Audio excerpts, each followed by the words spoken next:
Hello, my dear friends. How are you doing? Hope you are having an amazing day and not having to deal with drama. Ready for new stories I have for you today? Let's go to the first one. And don't forget to listen to the end of the story, guys, to hear my insights. Enjoy the stories. And don't forget to like and subscribe. And of course, don't forget to leave a comment. My wife, 22 female, and I, 22 female, got married a while back and started talking about having kids fairly early on in our marriage. I have ovarian problems and I'll need a hysterectomy in the next 2 years. So if I want to have kids myself, I have to do it soon. My sister-in-law dropped a bomb on us about a week before our wedding and said that she was pregnant with her ex-boyfriend's baby. They had only been together for a week when they dated, so we're already off to a rocky start.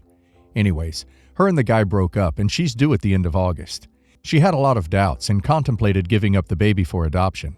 My wife and I explained to her that it wouldn't be possible seeing as how the baby's daddy already knows and would try to fight for custody before she could do that. And she does not want him to have custody for serious reasons. And then my wife said that before you put the baby up for adoption, we should offer to privately adopt the baby first, if you would be up for that. She said this because she knows that she still wants a relationship with her baby. Out of nowhere, my sister-in-law starts calling us selfish for even offering that. Whatever. We decide that it's not going to slow down our plans, and we start planning our family. I ended up pregnant a few months into trying, and we've just told our family. My parents are super excited to be the first-time grandparents, but sister-in-law's first reaction was, "Wow, I didn't know y'all were that selfish," and went on about how she's going through such a terrible time with her pregnancy, and that we should have waited, and now I'm distracting everyone from her baby. We explained to her that we couldn't wait due to medical complications, and also that we were just ready. She got even more upset when she found out we had already bought baby clothes and diapers, and stuff like that little by little. We wanted to be as prepared as possible, because she hadn't gotten that stuff yet, and we should have thought about her first. My wife's parents said that they agree, and that we should have done more to help her sister, and that 2 babies in the family is going to be a lot of stress. The difference is, sister-in-law is relying on everyone else to help raise the baby, while my wife and I have things under control. I feel like the only reason they're upset is because we don't plan on raising her kid, and we'll be too busy with our family. My sister-in-law can't keep a job. They try guilting us by saying, well, that's just what family does for each other. But I know for a fact if the roles were reversed, they wouldn't do it for us. I had this happen with both of my brother-in-law's wives. His first one was mad I got pregnant before her, because I got married first, I should have a baby first. And his second wife was mad I was pregnant at the same time as her, even though I got pregnant 3 months before she did, and we had no idea they were even trying to have a baby. I can't stand people who think others should place their lives on hold for their own selfish reasons. You're definitely not the a-hole. What? Sister-in-law's unwanted baby ain't your problem. Sister-in-law in general is not your problem. No, you don't have to help her. It's her life. You've yours. You live your life. Start a family and cut the rest out. Their problems aren't yours. They're toxic and manipulative. Why are you thinking you're not allowed to get pregnant because of another person who ruins her life all the time? Not the a-hole. Not the a-hole. It's not your fault or responsibility that sister-in-law hasn't got her own life together. Make whatever decisions are best for you and your wife, and don't let yourselves get manipulated. Me, female, and my, male, fiancé are in our 20s and have been together 10 years. Wedding is postponed. A's parents have no retirement plans, savings, and lack of financial planning. Every time money runs out, they've been very lucky receiving several unexpected fortunes, almost $500K added up, which has now run out. They currently rent and getting their pension soon, probably their last windfall. I love his parents and don't care how they spend their money, but I'm afraid they're going to blow through it and be back at square one. I know they will turn to A, the oldest of 3 siblings that are still in school. A is really hardworking, but he's not earning very much right now. Something my wealthy aunt does is give her niece and nephews $100K as wedding gifts. I was the only one she didn't help with education or financially, so my aunt's giving me $200K. My parents are matching this with $200K of their own, both on the condition that it will be used for a family home, furthering my or my children's education, investment only. The spouses do not have access to this fund, even in case of divorce, so it's ultimately my inheritance. Normally, it's not disclosed to our partners until after marriage, but A now knows through my brother. Since finding out, A suggested using this inheritance to buy property in our name for his parents to live in until they're no longer around. I honestly don't feel right about this, as that's just not what my parents, aunt, intended it for. My older parents worked hard for their success and still work to give us everything, and I feel guilty for wanting to keep it for its intended use. I've offered to give 20 to 30K of my own money as down payment on property in A's name, but his parents have to keep up the monthly payments themselves, as I'm not interested in owning it. He wasn't on board with this. I would rather invest it all and get my own place, as we currently live with my parents. My family's home is 2 houses combined into one huge 6-bedroom house. One house is in my name, and the other in sister's name. It is my parents' home until they're no longer around, and I have no intention of ever selling. Because of this, I have no interest in purchasing a separate property. I do want to use my savings, inheritance, to expand and build my mom's dream kitchen as a thank you gift while she's still around to enjoy it. My parents love food, cooking, and entertaining, so it's something I really want to do for them. I see it as an investment, as I'm improving the family home that's also mine. I don't want my fiancé to see this decision as unfair. I want to discuss this with my fiancé, but I don't know how to not hurt his feelings, come off insensitive or not caring, doing more for his parents. I love them, but I don't think it's right that my parents, are paying to support them.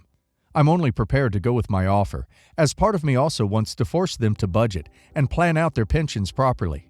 Am I the a-hole for not wanting to use my inheritance to help my in-laws? Not the a-hole, but don't marry him. You have expressed several good reasons why you don't want to spend the money on his parents. But I also think that you're marrying into a family where your husband is going to expect you to contribute to the upkeep of his parents. If you are not okay with this, then you need to find another partner. Not the a-hole. I see a difficult road ahead of you in this marriage. The reason for this is that your fiancé has been conditioned to carry his parents financially and accept their irresponsibility. This is something you have to accept before marrying him.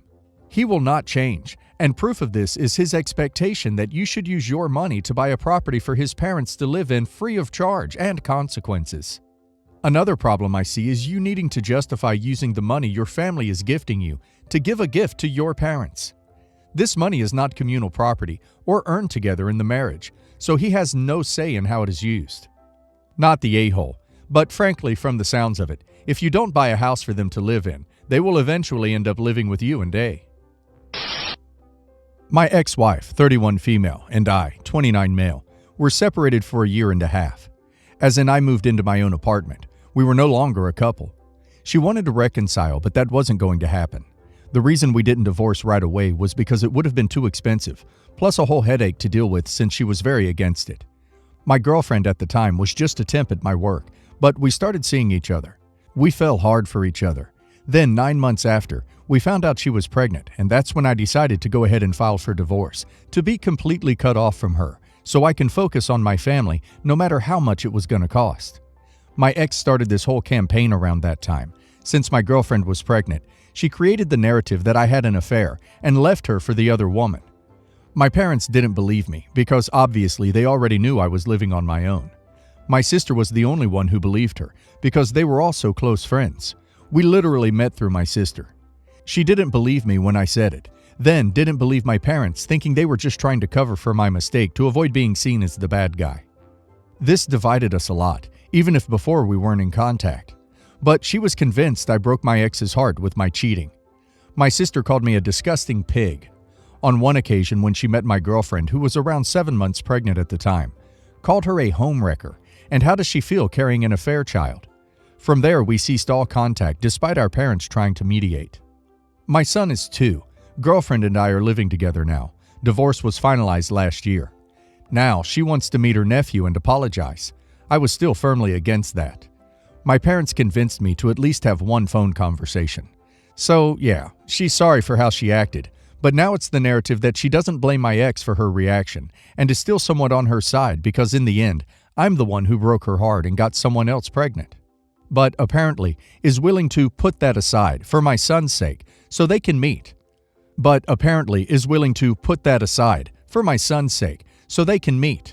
Oh man, that made me so mad it turned into an argument instead. I hung up on her, so I'm still on my decision to not involve her at all. My parents are telling me to stop being selfish for my son, and it's unfair to keep my sister from her nephew just for wanting to be a loyal friend to my ex. My sister is saying I'm being petty now. I really don't know what to think anymore. It's seriously driving me crazy. Am I the a-hole? Not the a-hole. She would definitely tell it to your kid when he's a few years older to make herself look righteous when the kid is ranting to her about how mean you are for whatever normal parenting thing. And then you'd have to deal with the emotional damage to your kid and your relationship with him. Not the a-hole. You don't owe anyone anything. Your sister said horrible things to your girlfriend and chose to believe her friend over her family. I honestly would continue to explain how she hurt not only you, but your girlfriend as well with her comments, and hold out for a true and genuine apology before she meets your son. Not the a-hole. Your parents said that it is unfair to keep your son from your sister because she wanted to be a loyal friend to your ex. I ask, where is her loyalty to her brother, you? What about the comments she made to your girlfriend? Has she apologized for that? Hopefully down the road she will properly apologize for the way she's acted towards you. It would be nice for your son to have a relationship with his auntie, but she needs to own up to how she's acted and treated you and your girlfriend. My 29 female, brother, 33 male, started working at a new firm. He is working there because I asked my husband's cousin, 36 male, his boss, to hire him as a family favor. My husband's cousin owns this firm, so it wasn't a problem for him to hire my brother.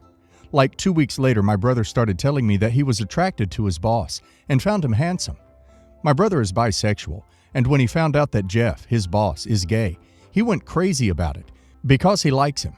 Here's the thing.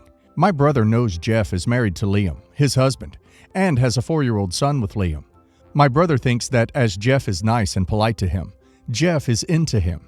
My brother came to my house yesterday and told me and my husband that he was planning on asking Jeff out.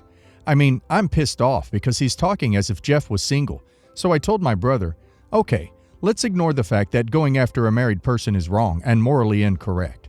Do you think he'd leave his handsome husband who is an engineer and makes twice what you do, and who he has a child with for you? A man he just met. Come on, buddy. He's completely out of your league. He has a great job, a handsome husband, and a happy family with a child. If he leaves his husband, it would be for the better and not the worse. My brother called me an a-hole for comparing him to Jeff's husband. My husband says I'm the a-hole because I was too rude and made a big deal over a feeling. My mom called me rude on my brother's feelings. Am I the a-hole? Not the a-hole. Your brother is a major a-hole for even considering breaking up a family, not to mention potentially tarnishing your reputation for getting him the job in the first place. Your husband is an a-hole for trying to spare the feelings of someone who cares less about breaking up a family than their own gratification and ego. Not the a-hole. If anything, you did him a favor. Not only is Jeff married, but his inevitable refusal of your brother's advances may also make things very awkward at his relatively new workplace. No one wants that dynamic. Not the a-hole. Is your brother being immoral and setting himself up for failure? Yes. Is it really your business that he's making a mess for himself? Not really, now that you've warned him. You've said your opinion. It's on him to listen or ignore it. Are you probably right? Yes. But you can't keep him from making mistakes, and some people only learn by making them. Some don't learn even then. Step back and wash your hands of it. It's a bad idea to get involved with anyone at work, much less if they're married, but that's his lesson to learn. For context, I, 28, have a biological brother, which I will call Roy, 29. When Roy was in kindergarten, my mother became really close friends with one of his classmates' mother. So close that she would tell us she was our aunt. Our aunt didn't have a lot of money, and she had trouble with her daughter's behavior. When Roy and me became 8 and 7 respectively, we had to move cities and we didn't have contact with them until we were all in high school.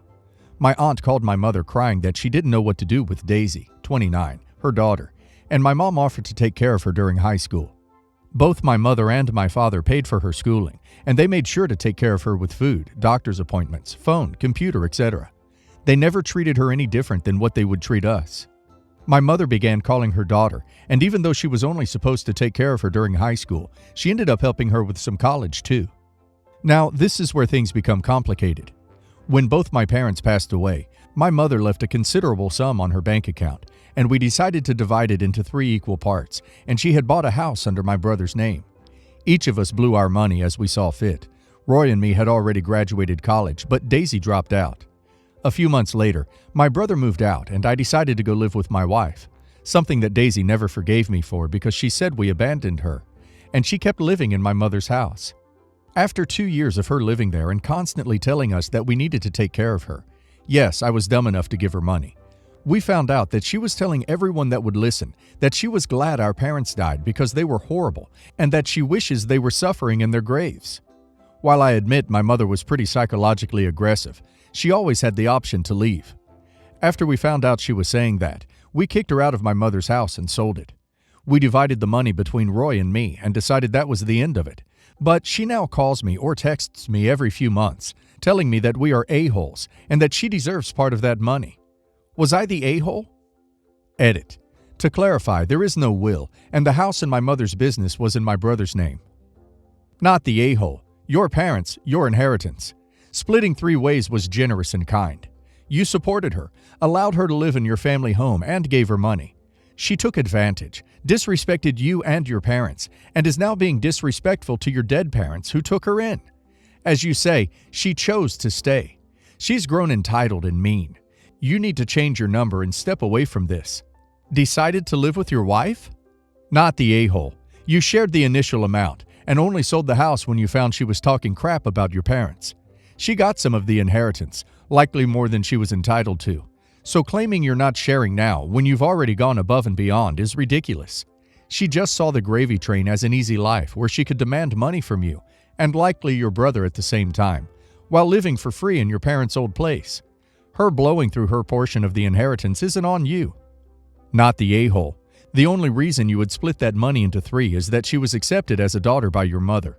This was not a biological or legal adoption bond. This was purely emotional. Once she chose to cast that away and spoke behind the dead, she was left with nothing. This is not too much to regret about.